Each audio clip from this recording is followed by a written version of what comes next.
Hey, what's up, family? How's it going, family? Friends, and family. Welcome to Tone's Take. This is my hot take on the criminal justice reform bill that just got passed by the Senate like a couple hours ago. Apparently, nonpartisan, bipartisan, whatever it is, bipartisan support here for this bill. 87 to 12 vote, overwhelmingly approving the biggest changes to the federal criminal justice system in decades. Do I agree with it? My gut instinct was no, because and for me this is a bit of it's a bit of a roundabout way for me not agreeing with it.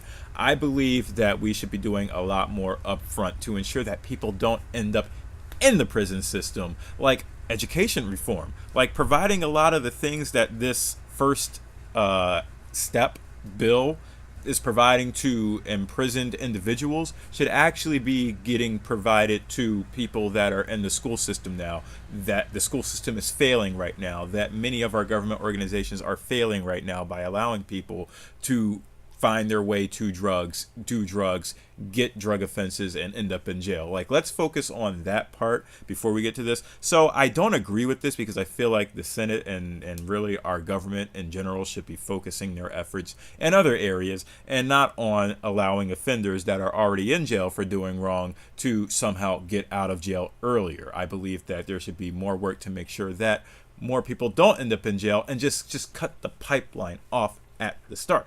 Nevertheless, I found this awesome Vox article, which I would highly suggest you read if you get a chance to. It's pretty good. It's not too long. It was just written today, if today is December 18th, which I believe it is.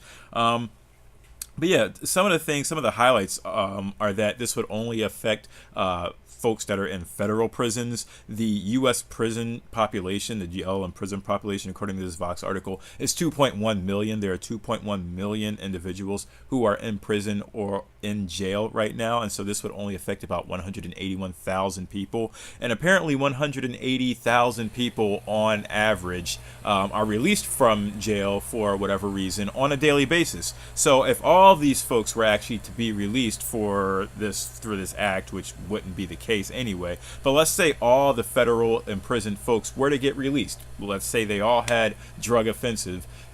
This would only be like adding one extra day of people getting released from prison in the U.S. It's kind of amazing thinking that 170,000 and 180,000 individuals get released from prison on a daily basis, but that's the case, and that would make us like the second highest in terms of incarceration rates country-wise. El Salvador, I believe, is higher, would be higher than us, but right now with our federally imprisoned folks, there we are the highest, most imprisoned people in the world globally. Some of the things that this article talks about is how Trump was trying to run a tough on crime platform, but he has since kind of backed away from that. This bill has support from a wide array of groups, including the ACLU and the Koch brothers backed Right on Crime organization, and of course it has support from many Senate Republicans as well, none of which is named Senator Tom Cotton, who apparently had a whole bunches of reasons not to agree with this, some of which people thought they were just insulting his own intelligence by not agreeing with some of these things. This Vox article also talks about some of what the First Step Act does. It will make retroactive reforms enacted by the Fair Sentencing Act of 2010. The bill would take several steps to ease mandatory minimum sentences under federal law. It would expand the safety valve that judges can use to avoid handing down mandatory minimum sentences. It would ease three strikes, which is a three strikes rule where people with three or more convictions, including for drug offenses, automatically get 25 years instead of life. So anyone that had a life sentence would now just get 25 years.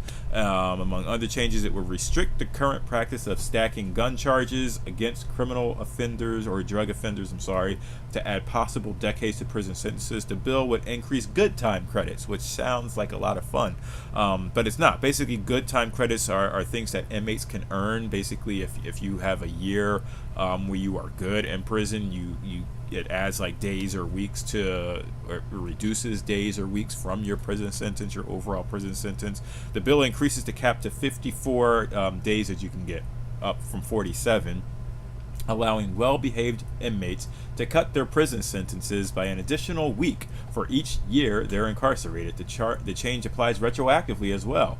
And so many are saying that this means that some prisoners, as many as 4,000, according to supporters, could qualify for release the day that the bill goes into effect. And what the heck was that? Anyway, part of that is scary to me, because you're talking about 4,000 federal inmates that just could be released for day one for being good in prison. And I'm not going to say it's hard to be good in prison, but I am saying if you really want to get out, you can get out and then just, go and do more bad on the streets, go back to selling drugs, go back into the pipeline again. But there are a bunch of things in place. Oh, that's one of my children's artwork that fell. But there are some things in place, like they're trying to reduce recidivism, basically an inmate's ability to go and commit a crime again. So if there are classes and things like that, they'll work with the prisons and with wardens in those prisons to make sure that the programs in place to reduce recidivism are actually effective. That was one of the things that Tom Cotton was worried about, that wouldn't be in place. But overall, I feel like it's not a bad bill. We definitely need prison reform. Again, we are a nation with the highest per capita, whatever you call it, per person incarcerated. This has a great graph. This Vox article has this great graph which shows the amount of people that are in state prisons, which is the highest, versus jails, and then versus federal. The federal line is the bottom yellow. So there are a lot of people in state prisons. So I believe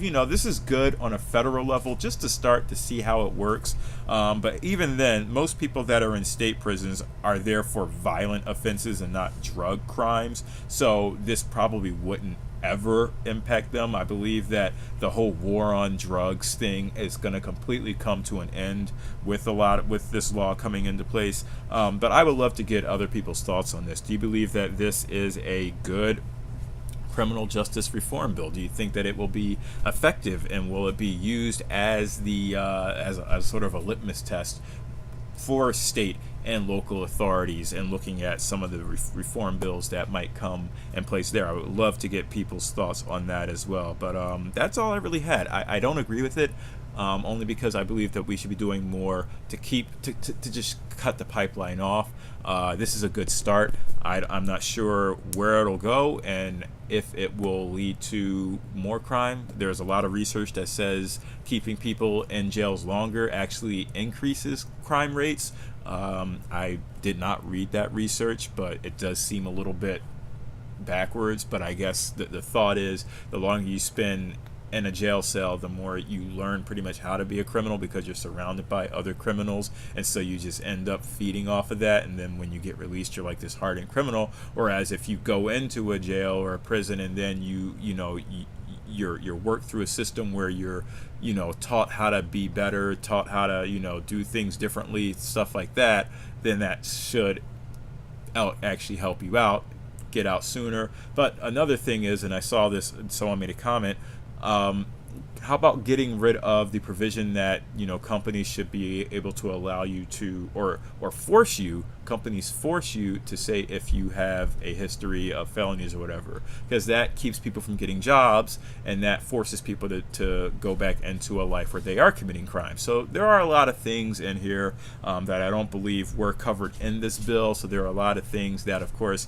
the Republicans were not going to put in. There were a lot of things that the Democrats, I guess, wanted to get into this bill that they just said, we're not going to, because this is at least a first step. This is the First Step Act, and this is small steps on a small level. Let's see what we can get done. So again, I would love to hear everyone else's thoughts on this. That's all I have to talk about today, and I will see you all tomorrow. Peace out.